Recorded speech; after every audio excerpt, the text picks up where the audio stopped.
Ian Bremmer is the founder of the Eurasia Group, a research and consulting firm.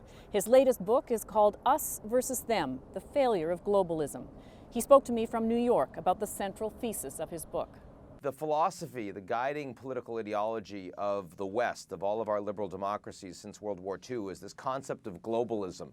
It's that free trade and open borders and the U.S. and allies making the world safe for democracy, sending our troops all over, that philosophy has failed a large number of people, maybe even a majority in our countries. And there's an enormous backlash as a consequence. They feel like they've lost jobs to other countries and no one's really cared about them, that people aren't focusing on their needs, their infrastructure, while other people are allowed in that don't look the same, that don't talk the same.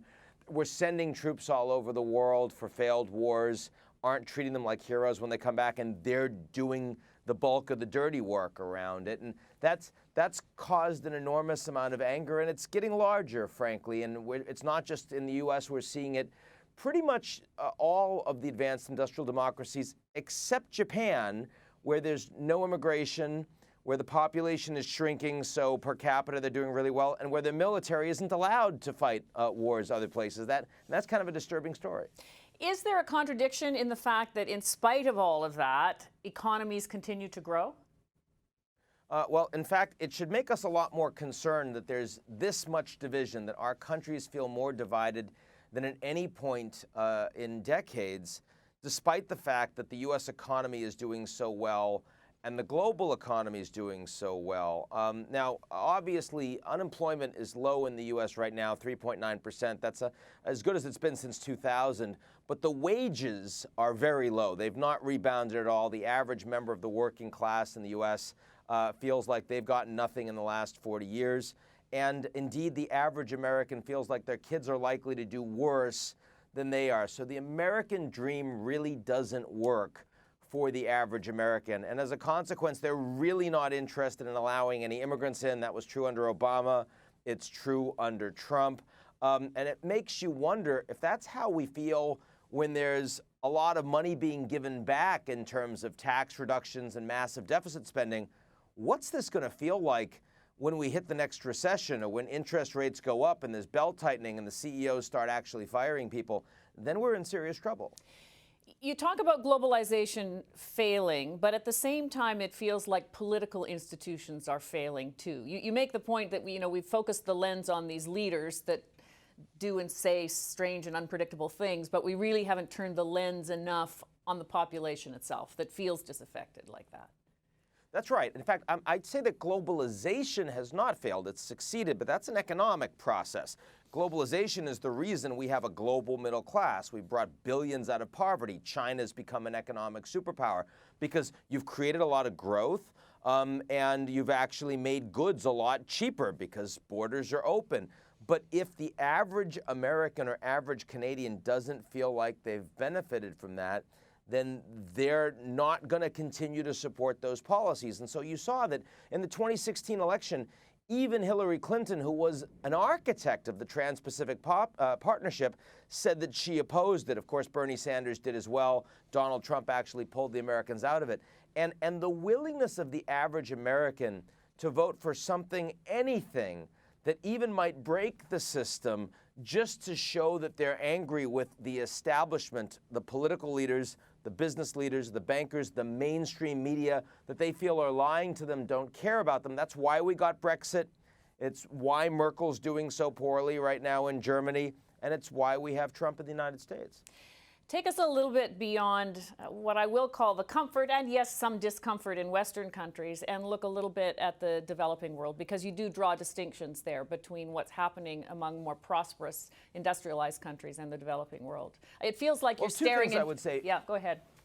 Two things I would say. First is that globalization is still seen as a pretty big positive by most in the developing world. So if you go to China or India or Mexico or Brazil. I mean, this is where the middle classes really gained because they got all the jobs, right? I mean, their labor forces are cheaper, and they were able to buy refrigerators and then motorcycles and now cars, precisely because of free trade. So they don't oppose it. They right now are supporting anti-establishment trends much more because they think their governments are corrupt. They're kleptocratic together with the businesses. They're not taking care of a middle class with higher expectations. That's the wave we're seeing in Mexico right now with Lopez Obrador, in Brazil on the Lava Jato case, that kind of thing, the impeachments you're seeing. But the danger in emerging markets has to do with technology. It's that precisely the same wave of globalization that brought all the jobs to them because their labor was cheaper.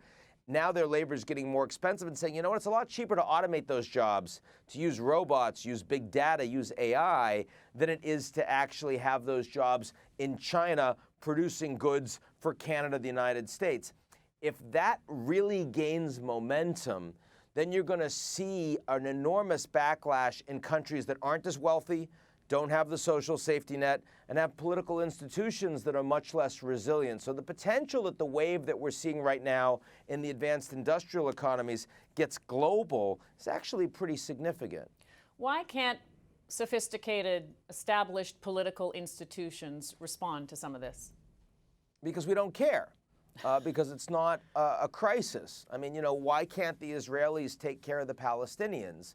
Why can't they have a two-state solution? 10 years ago, you had people saying that we had to do that or Israel would fall apart. Turned out they were wrong. Turned out that they could wall the Palestinians off very effectively. They didn't need their labor. They were able to stop Hezbollah missiles from coming in. They could stop tunnels from going in under the ground in the Gaza border. Israel now has one of the best advanced industrial democracies in the world, independent judiciary, freedom of press, transparency, anti-corruption, as long as you don't think of the Palestinians as people. And I think that the ability of us in the United States and Canada, business elites, media elites, political leaders, to simply divide the population and live with much greater structural inequality, there's very little threat to our political leaders. So we can vote for Trump, but the swamp doesn't get drained. In fact, he looks domestically like a traditional Republican candidate. Regulatory rollback, conservative judicial appointees, Fed appointees like you'd see under Jeb Bush. Even the big tax cut was mostly for the corporations, right? And that's because there isn't urgency. This isn't Tunisia, where if the middle class loses their job, their kids will starve. I mean, you know, my mother, if I was going to starve, my mother would have killed somebody, right? She would have been on the streets. There's no question. That was never the question for people like me that grew up in the projects. It was more just they're lying to us. We're getting disenfranchised. Maybe we won't bother to vote at all because no one really cares. You've talked for some time about the G0 world, the fact that, you know, sort of Pax Americana has effectively disappeared, that no one country, no group of countries kind of wants to assume a leadership role. Is that necessarily a bad thing given the kind of climate that you're talking about globally? Well, it's a good thing insofar as there needed to be a shift away from a U.S.-led world, since the biggest economy in the world will be China. Most of the driving of global economic force and technological force over time will be coming out of Asia. They weren't represented, their political and economic norms and values, in a U.S.-led Pax Americana world. So there was you needed to see a shift.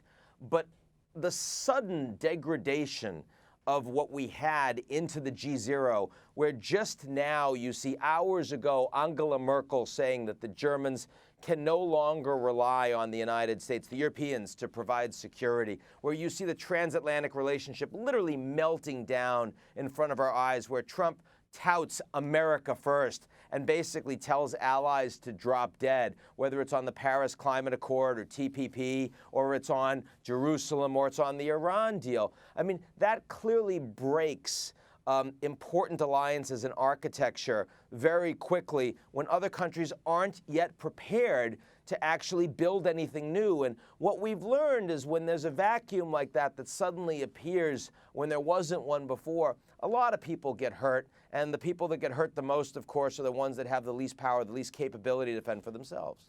So, what does that mean for organizations specifically like the G7, which is, which is soon to meet in Canada? What kind of role, or is it worth having those kinds of meetings even at all?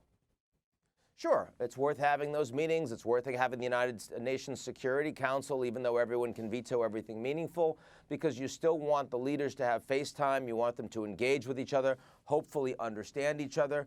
I mean, Trump is not a stupid man, and it's not like he doesn't get information. The problem is he does not accept information easily that doesn't agree with him. And what we're seeing is that is starting to manifest itself across the G7. The people are focusing much more inwards. And so even though they're talking to each other, there's not a lot of mutual understanding. There's not a lot of belief in the long term that these alliances actually make us all better. The reason that we set up these institutions, very similar to why we set up the United Nations after World War II, why we did the Marshall Plan and rebuilt our enemies, Germany and Japan, because we thought that by doing so over the long term, it would be good for us. That philosophy is gone now. When the Soviet Union collapsed in 1991, no one in Washington was saying, let's do a Marshall Plan for the defeated Soviets. Instead, we were saying, let's give them shock therapy and see how they get on. We'll expand the EU and NATO. That'll work. It didn't work, right? I mean, the Russians are deeply, deeply dissatisfied with their place in the world right now, and they reject American values. They reject American cooperation. They're hostile, and they mistrust us for pretty good reason, I'd view. We kind of gave up on that, and I think one of the reasons why the G7 has become so ineffective and the G0 is upon us is precisely because we're not doing long-term strategy. And when you forget about your values at home, when you forget about the people that really provide legitimacy for your own institutions, it's an awful lot harder to start thinking long-term with your friends abroad. So what needs to be on the agenda at that G7 summit? What should they be talking about, given the abyss that you think we're staring into? Well, we're not staring at the abyss. That's precisely why the G7 isn't going to work. If it was the abyss, I mean, after the 2008 financial crisis, we had this massive economic concern, and everyone thought we could be in a depression. And so those meetings between the heads of state of the world's most important economies were quite productive. That's when they all got together, the G20 in London, and said, we've got to do something about this. And the Chinese spent a lot of money, and the Europeans spent a lot of money, the Americans too, right? We had our bailouts. That felt like a good moment, but that's because we were responding to a crisis. Right now, I mean, the Americans, Trump tells you there's no crisis. Our economy's doing well. America first, baby. And in that environment, it's really hard for the G7 to do anything constructive. I promise you, this is going to be a pretty bad G7. Ian, thank you, as always, for making us think about what we're watching in the headlines every day. Alison, always good to talk to you.